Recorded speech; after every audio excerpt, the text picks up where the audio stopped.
what is the backlash, what is the ramifications of this series being over when the Lakers were assumed to be a legitimate threat, not only to get to the Western Conference Finals, but to get to ultimately a championship and maybe get another one because of the trade with Luka. And the chatter right now has been throughout this series, does it work? Does the Luka LeBron thing work? It looked like it did during the back end of the season, and that they were going to be a legitimate threat. And also, more importantly, is this a really good matchup against Minnesota? Minnesota's a team that was picked to finish in the top half, of course, of the Western Conference, in the Western Conference at the beginning of the year. But whatever reason, the mesh early on, especially with Randle and Gobert and Anthony, didn't really work. And Anthony Edwards didn't really work to what all of the expectations were, okay? But yet and still, the later part of the season is when things started to click. Anthony Edwards kind of defined himself as a top-tier player, of course, a legitimate go-to guy, a guy that from a maturity perspective was starting to get it, that played hard on both ends of the court. Julius Randle began to figure out and define his role within the offense. Rudy Gobert figuring out how the spacing was going to work. You had my old young head, which is Mike Conley, kind of manning up the ship, kind of keeping things settled. McDaniels doing his thing. It started to come together. And now the chatter, of course, is all around how Minnesota got it done.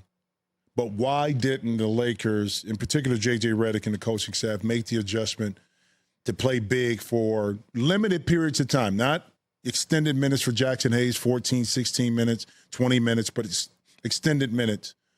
Not those extended minutes, but short bursts to be able to provide some sort of rim protection, a lob threat inside, some inside scoring, some kind of force against what the bigger lineup of Minnesota presented.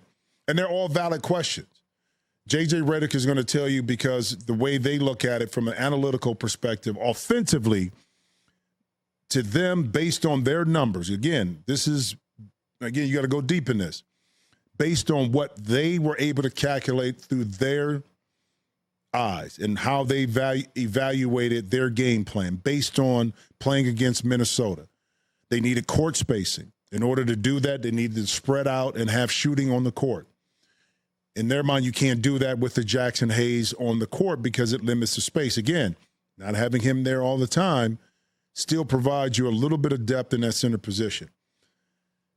That's the game plan argument that the Lakers were willing to go with. And even more so, you bring back a Maxi Kleber who hasn't played for an extended period of time, who plays center a lot of times for the Dallas Mavericks in the small ball center position, but he's there because he can space the court. So I'm saying all of this to say that the Lakers had their game plan. Minnesota was a different animal.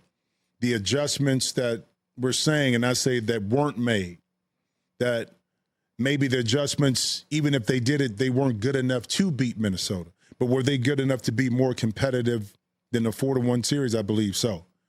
So these questions, the philosophy is going to haunt this Laker team, I think.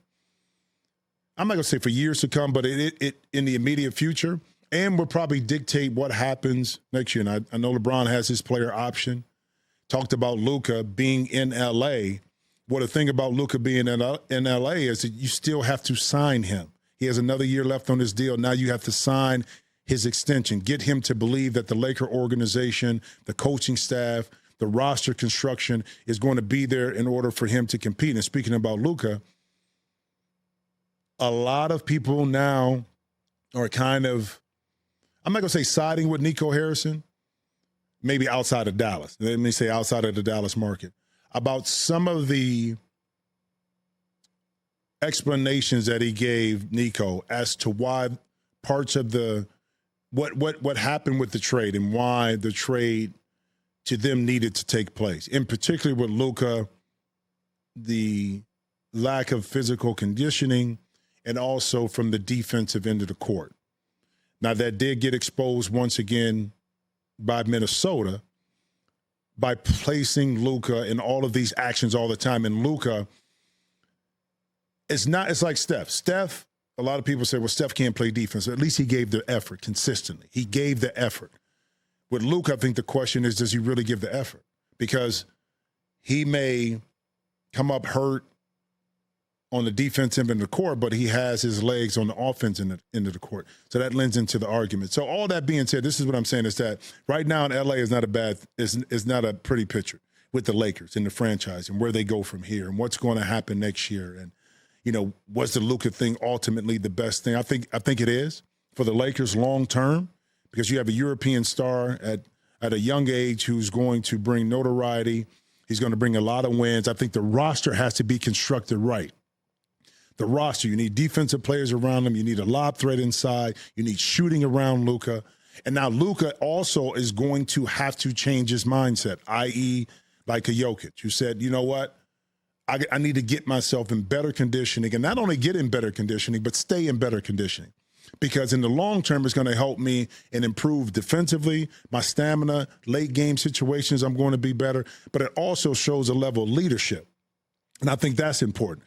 That level of leadership is why Jokic is able to command and be the voice in the room, because not only did he talk about it, but he's shown. I think that's the next level for Luka, the maturity level for Luka. And maybe being around LeBron for this period of time will now start to trickle down to his mindset of how much more, I think, effective he can be as a leader and as a player once he gets in better conditioning.